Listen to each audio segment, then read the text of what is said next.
வணக்கம். இது 8ஆம் அறிவு. ஐநா அமைப்பு சமீபத்தில் ஒரு அறிக்கை வெளியிட்டிருந்தது.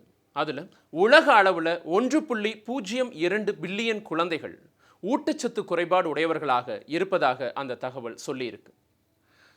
1 பில்லியனுக்கும் அதிகப்படியான குழந்தைகள் ஊட்டச்சத்து குறைபாடு உடையவர்களாக இருப்பது மனித இன வரலாற்றிலேயே இதுதான் முதல் முறை அப்படின்னு ஐநா சொல்லியிருக்கு.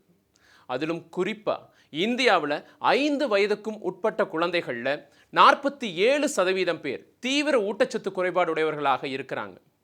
இன்னைக்கு நம்ம ஊரில் பள்ளி வயது குழந்தைகள் பெரும்பாலானவர்கள் உடல் பருமன் நோயால் அவதிப்படுறாங்க.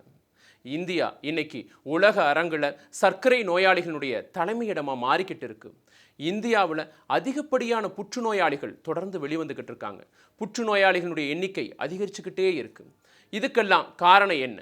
இவ்வளவு பிரச்சனைகளுக்கும் காரணம் ஜங்க் ஃபுட் உணவு கலாச்சாரம் அப்படின்னு தான் உலக அரங்கில் சொல்லப்படுது. அதிலும் குறிப்பாக இந்தியாவில் உணவு முறையில் மிகப்பெரிய மாற்றம் கடந்த சில ஆண்டுகளில் நிகழ்ந்திருக்கு. அதனால தான் இத்தனை நோயாளிகள் இந்த இந்தியாவில் அதிகரிச்சிருக்கிறாங்க. அதே போல் மிக அதிகமான நோய்கள் இன்னைக்கு புதுசாக வந்துக்கிட்டே இருக்கு. இதுக்கெல்லாமே காரணம் குப்பை உணவை நம்முடைய விருப்ப உணவாக நம்ம தேர்ந்தெடுத்தது தான். அதனால் இந்த பகுதியில் நம்ம பார்க்க இருக்கிறது முழுக்க உணவை பற்றி தான். இந்த வாரம் உணவு புரட்சி.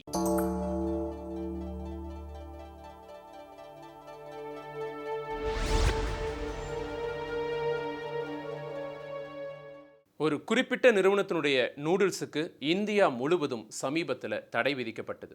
அந்த நூடுல்ஸில் இருக்கக்கூடிய பொருட்கள் நம்முடைய உடல் நலத்திற்கு மிகவும் தீங்கானது அப்படின்னு ஆய்வு அறிக்கை வெளிவந்திருக்கு.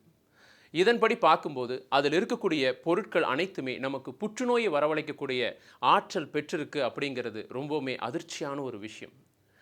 இந்த நூடுல்ஸ் பார்க்குறக்கு ஸ்டிஃபாக இருக்குது, 2 நிமிஷத்தில் வெந்துடுது, தண்ணியில் போட்ட உடனே இளகிறது. இப்படி நிறைய மாயாஜால வித்தைகளை செய்யுது. இந்த மாயாஜால வித்தைகளை அது செய்யணும்னா அதில் மோசமான பல பொருட்கள் நிச்சயமாக கலந்துருக்கணும். இது ஒரு குறிப்பிட்ட நிறுவனத்தினுடைய நூடுல்ஸில் மட்டும்தான் இந்த பிரச்சனை அப்படின்னா நிச்சயமாக இல்லை. மற்ற நிறுவனங்களுடைய நூடுல்ஸ்கள் இன்னும் ஆய்வுக்கு உட்படுத்தப்படலை, அல்லது ஆய்வுக்கு உட்படுத்தப்பட்டு அதனுடைய முடிவுகள் வெளிவரலை, அல்லது அதனுடைய முடிவுகள் ஏதாவது ஒரு காரணத்துக்காக மறைக்கப்பட்டிருக்கு. இப்படி ஏதாவது ஒன்று தான் நிச்சயமாக இருக்க முடியும். ஏன்னா எல்லா நூடுல்ஸும் நிச்சயமாக ஆபத்தானவை தான். உலக அரங்கில் இந்த நூடுல்ஸுக்கு பல எதிர்ப்புகள் இருக்குது. உலகத்தின் பிற நாடுகள் எல்லாம் இந்த நூடுல்ஸை முழுக்க எதிர்க்கிறாங்க. ஆனால் உலகத்தில் தவிர்க்கப்பட்ட பல உணவுகள் இன்னைக்கு நம்ம இந்தியாவில் விருப்ப உணவாக மாறிப்போனது தான் ஒரு சாபக்கேடு. உடல் ஆரோக்கியமாக இருப்பதற்கு எவ்வகை உணவுகளை உண்ண வேண்டும் என்கின்ற கேள்வி பலர் மனங்களிலும் தொடர்ந்து எழுந்து கொண்டே இருக்கின்றது. நாவுக்கு சுவை தரக்கூடிய உணவுகளையே மனம் நாடி நிற்கும். இனிப்பு, காரம், உப்பு கலந்த எண்ணெயில் பொரித்த சுவையான உணவு வகைகளை விரும்பி உண்கிறோம். கொழுப்பு நிறைந்த pizza, burger, chips, cake, doughnut போன்ற உணவு கூடங்களை நோக்கி மக்கள் அலையலையாக செல்வதை காண்கிறோம். ஜங்க் ஃபுட், குப்பை உணவு என்று சொல்லப்படும் உணவு இன்றைக்கு மிகவும் பிரபலமாகிவிட்டது. இந்த ஜங்க் ஃபுட் என்றால் என்ன? சத்துக்கள் மிகவும் குறைவான உணவுகள் அவை. அதே நேரம் அவற்றில் மிக அதிக எண்ணெய், கொழுப்பு, இனிப்பு கலந்திருக்கும். அவற்றின் கலோரி பெருமானம் மிக அதிகமாக இருக்கும். உப்பும் பொதுவாக அவற்றில் மிக அதிகமாக சேர்க்கப்பட்டிருக்கும். ஆனால் சத்துக்கூறுகளான புரதம், விட்டமின்கள், தாது பொருட்கள் மிக குறைவாக இருக்கும். இவ்வகையான கொழுப்பு உணவுகளை அதிகம் உண்பதால் ஏற்படும் விளைவுகளையும் நாம் அறிந்திருக்கின்றோம். இருந்தும் இந்த நாக்கு நம்மை விட்டபாடில்லை. கணக்கு வழக்கின்றி இவற்றை விழுங்கிக் கொண்டே இருக்கிறோம்.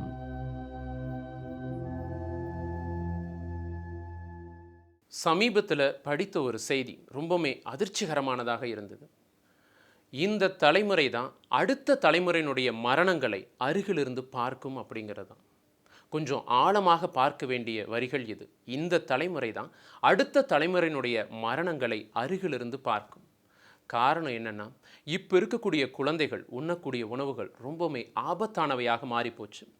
விளம்பரங்களை பார்த்து அந்த குழந்தைகள் தேர்ந்தெடுக்கக்கூடிய உணவுகள் எல்லாமே மிக ஆபத்தானவை அப்படின்னு இன்னைக்கு ஆராய்ச்சிகள் சொல்லுது. ஆனால் குழந்தைகளுடைய விருப்ப உணவுகளாக அந்த ஜங்க் ஃபுட்ஸ் இன்னைக்கு வந்து சேர்ந்துருச்சு. இந்த உணவுகளை தொடர்ந்து உட்கொள்ளும் போது அதிகப்படியான நோய்களுக்கு அந்த குழந்தைகள் ஆளாவார்கள். அதனால தான் இந்த வரிகள் அங்கே மேற்கோளிடப்பட்டிருக்கு.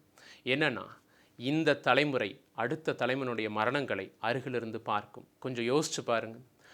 பெற்றோர்கள் தங்களுடைய குழந்தைகளுடைய மரணங்களை பக்கத்திலிருந்து பார்க்கும்போது எவ்வளவு சோகமான ஒரு விஷயமாக இருக்கும். இது நடப்பதற்கான சாத்தியக்கூறுகள் அதிகமாக இருக்கும் அப்படின்னு இன்னைக்கு ஆராய்ச்சி முடிவுகள் எல்லாமே சொல்லுது. இவ்வளவு மோசமான நிலைக்கு நம்ம தள்ளப்பட்டதன் காரணம் என்ன? நம்மளுடைய பாரம்பரிய உணவுகளிலிருந்து நம்ம திரும்பி வந்தது தான். அந்த பாதையிலிருந்து நம்ம விலகி வந்தது தான். நம்முடைய முன்னோர்கள் வாழ்ந்த வாழ்க்கை ரொம்பவுமே அழகான வாழ்க்கை. அந்த வாழ்க்கைக்கு மருத்துவமே தேவையில்லை. நம்முடைய முன்னோர்கள் வாழ்ந்த வாழ்க்கையில் உணவே மருந்தாக இருந்துச்சு. அப்படிப்பட்ட வாழ்க்கைக்கு நம்ம திருமணம்னா நிச்சயமாக ஒரு நவநாகரீக இந்த சூழலில் ஆரோக்கியமான வாழ்க்கையை நிச்சயமாக நம்ம வாழ முடியும். ஆனால் அதில் நம்ம பின்தங்கி போயிட்டோம். அன்னைக்கு நம்ம காலத்தில் இருந்த பாட்டிகள் எல்லாமே யூகே யூஎஸில் படித்த மிகப்பெரிய டாக்டர்கள் செய்ய முடியாத பல விஷயங்களை நம்ம ஊர் பாட்டிக சமையல் ரூமில் இருக்கக்கூடிய ஒரு அஞ்சரைப்பட்டியை வச்சு செஞ்சுட்டு போயிட்டாங்க. இன்னைக்கு அவற்றை நம்ம மீட்டெடுக்கணும். அதுதான் நம்முடைய தேவை. நம்முடைய குழந்தைகளை இந்த ஜங்க் ஃபுட் கலாச்சாரத்திற்கு அடிமையாக்காமல் நம்ம பார்த்துக்கணும். அப்போ தான் ஒரு ஆரோக்கியமான தேசத்தை நம்மளால் நிச்சயமாக வளர்க்க முடியும். தினசரி உணவுகளை எந்த விகிதத்தில் நாம் உண்ண வேண்டும் என்பதை உணவு பிரமிடு சுட்டி காட்டுவதை நாம் அறிந்திருப்போம். தானிய உணவு, அதுவும் முக்கியமாக தீட்டி தவிடு நீக்கப்படாத தானியங்களிலான உணவு அதிகம் சாப்பிட வேண்டும். அடுத்து காய்கறிகளும் பழங்களும் கிட்டத்தட்ட அதற்கு இணையான அளவு எடுத்துக்கொள்ள வேண்டும். இவற்றிலிருந்து பெருமளவு நார்ப்பொருட்களும் விட்டமின் கனிமங்களும் நமக்கு கிடைக்கின்றன. புரதங்களை பொறுத்தவரை பால், தயிர், சீஸ் போன்றவை குறைந்த அளவும், அதற்கடுத்து கோழி இறைச்சி, பருப்பு பயிர் வகைகள் என்று அடுத்தடுத்து பிரமிடில் நாம் பார்த்திருக்கின்றோம். ஆனால் மிக மிக மிக குறைவாக எடுத்துக்கொள்ள வேண்டிய கொழுப்பு, எண்ணெய், இனிப்பு ஆகியவற்றை தற்காலத்தில் நாம் மிக மிக அதிக அளவில் எடுத்துக்கொண்டிருக்கிறோம். உணவு பிரமிடை தலைகீழாக பின்பற்றி கொண்டிருக்கிறோம். இதனால்தான் இன்றைக்கு இந்தியா உலகில் அதிக நோயாளிகளை கொண்ட தேசமாக மாறி வருகின்றது. நம்முடைய உணவு பழக்கங்களிலிருந்து நாம் மாறுபட்டதன் காரணமாக இன்றைக்கு பல நோய்களின் சொந்தக்காரர்களாக இருக்கின்றோம். ஏன் நம்முடைய மனமும் நாக்கும் இந்த வேண்டாத உணவு வகைகளுக்கு அடிமையாகின்றன? குப்பை உணவுகள் எனப்படுபவை நமது மூளையின் களங்களில் மாற்றங்களை ஏற்படுத்தி அதை திரும்ப திரும்ப நாடச் செய்கிறது. ஹெராயின் போன்ற போதைப் பொருட்கள் எப்படி ஒருவரை அடிமையாக்குகிறதோ அதே வேளையைத்தான் இவையும் செய்கின்றன என்று அவர்கள் கூறுகிறார்கள்.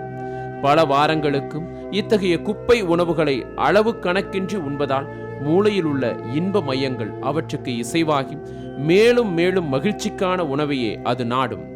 எந்த நேரத்தில் அந்த உணவை நாம் உண்டு பழகுகிறோமோ அதே நேரத்தில் அது நமக்கு வேண்டும் என்கின்ற தேவையாக அது மாறிப்போகும். இப்படியாக நம்முடைய மனத்தையும் நாக்கையும் குப்பை உணவுகள் அடிமையாக்குகின்றன.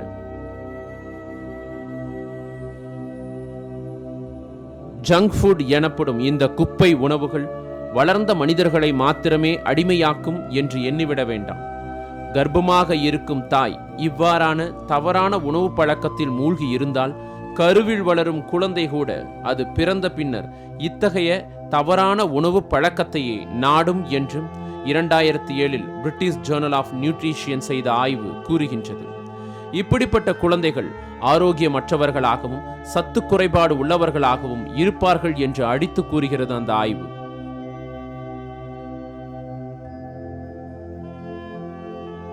குப்பை உணவுகளின் தாயகம் கடைதான். கடையில் விற்பனை செய்யக்கூடிய உணவுகள் பெரும்பாலானவை இந்த குப்பை உணவுகளின் பட்டியலில்தான் இருக்கின்றன. உடனடியாக உண்ணும்படி வாங்கும் உணவுகள் அனைத்தும் இவ்வகையை சார்ந்ததே. அவசர உணவுகள், திடீர் உணவுகள், அதாவது ஃபாஸ்ட் ஃபுட், வசதியான உணவுகள், கன்வீனியன்ஸ் ஃபுட், இப்படி இந்த குப்பை உணவுகளுக்கு வேறு வேறு பெயர்கள் உண்டு. பெயர்கள் வேறு வேறானாலும் அவை செய்யும் தீங்கு ஒன்றுதான்.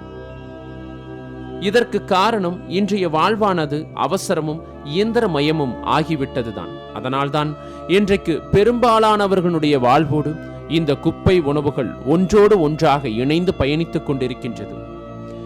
இவை உடனடியாக கிடைப்பது மாத்திரமின்றி இவற்றின் விலையும் குறைவு. இதனால் அனைத்து தரப்பினரையும் இது ஒருங்கு சேர அழைக்கின்றது. இவற்றில் விலை குறைந்த கொழுப்பு, இனிப்பு, உப்பு இவைதான் அதிகமாக உள்ளது. பழ வகைகளும் காய்கறிகளும் இந்த பட்டியலில் என்றைக்குமே சேர்ந்ததில்லை. நம்முடைய ஆரோக்கியத்திற்கு நவீன உணவு பிரமிட் என்ன கூறுகிறது என்றால், உணவு வகைகளை பற்றி குறிப்பிடுவதுடன் அது நின்றுவிடாது. தினசரி உடற்பயிற்சி அல்லது உடல் உழைப்பு அவசியம் வேண்டும் என்கின்றது. வளர்ந்தவர்களுக்கு தினசரி 30 நிமிடங்களும், வளரும் குழந்தைகளுக்கு 60 நிமிடங்களும் உடற்பயிற்சி அவசியம் என்று அது வலியுறுத்துகின்றது. எடையை குறைக்க விரும்புபவர்களுக்கும், குறைந்த எடை மீண்டும் ஏறக்கூடாது என தடுப்பவர்களுக்கும் குறைந்தது 90 நிமிடமாவது உடற்பயிற்சி அவசியம் என்கின்றது. அவசரமாக இயங்கிக் கொண்டிருக்கக்கூடிய இந்த உலகத்தில் உடற்பயிற்சிக்கும் நேரம் ஒதுக்காமல், சத்தான உணவுகளையும் எடுத்துக்கொள்ளாமல், மிக மிக சத்து குறைவான, அதே சமயத்தில் ஆபத்துகள் நிறைந்த இந்த குப்பை உணவுகளை நாம் அதிகம் எடுத்துக்கொள்ளும் போதும், உடற்பயிற்சியின்மையின் காரணமாக உடலில் படிந்துள்ள கொழுப்புகள் கரைய வாய்ப்பில்லாமல் நம் உடலில் அதிகப்படியான நோய்கள் வருவதற்கு வாய்ப்புகள் மிக மிக அதிகம் என்று எச்சரிக்கின்றது மருத்துவ உலகம். நம்முடைய முன்னோர் வழி உணவு முறையை நாம் பின்பற்றாமல் தற்போது உள்ள ஃபாஸ்ட் ஃபுட் கலாச்சாரத்திற்கு அடிமையானதால் நம்மில் பலரும் அதீத எடை கொண்ட குண்டு மனிதர்களாக மாறி வருகிறோம். ஒருவரது எடை அவரது உயரத்திற்கு ஏற்றவாறு இருக்க வேண்டும் என்று BMI கணக்கீடு கூறுகின்றது. பாடி மாஸ் இண்டெக்ஸ், அதைதான் BMI என்று கூறுகிறார்கள். தமிழில் இது உடல் நிறை குறியீட்டு எண் என்று அழைக்கப்படுகின்றது. லீன், நார்மல், ஒபிசிட்டி என்று 3 பிரிவுகளின் கீழ் BMI குறியீட்டு அளவுகள் குறிக்கப்படுகின்றன. இதில் நார்மல் என்கின்ற அளவில் இருப்பவர்களுடைய எண்ணிக்கையை காட்டிலும் ஒபிசிட்டி குறியீட்டு அளவில் மக்களின் எண்ணிக்கை தொடர்ந்து அதிகரித்துக் கொண்டே இருப்பதாக இன்றைக்கு வரக்கூடிய தகவல்கள் நமக்கு அதிர்ச்சி அளிக்கக்கூடிய செய்தியை கொடுக்கின்றன. இந்த BMI குறியீட்டு அளவு சரியான அளவில் இருந்தால் மட்டுமே நம் உடல் ஆரோக்கியமாக இருக்கும். நவீன உலகின் உயிர்கொல்லி நோய்களாக நீரிழிவு நோய், இருதய நோய், உயர் இரத்த அழுத்த நோய், புற்றுநோய்கள் ஆகியவை இனங்காணப்பட்டுள்ளன. இவை தொற்று நோய்களை விட வேகமாக பரவி கணக்கிலடங்காத உயிர்களை காவு கொள்வதற்கு முக்கிய காரணம் நம்முடைய போஷாக்கற்ற உணவு முறை, அவற்றுடன் உடல் உழைப்பற்ற வாழ்க்கை முறை, மாசடைந்த சூழல், இவைதான் இவற்றிற்கு காரணமாக இருக்கின்றன. ஆனால் இவை அனைத்தும் நம்மாலேயே ஏற்படுத்தப்பட்டது.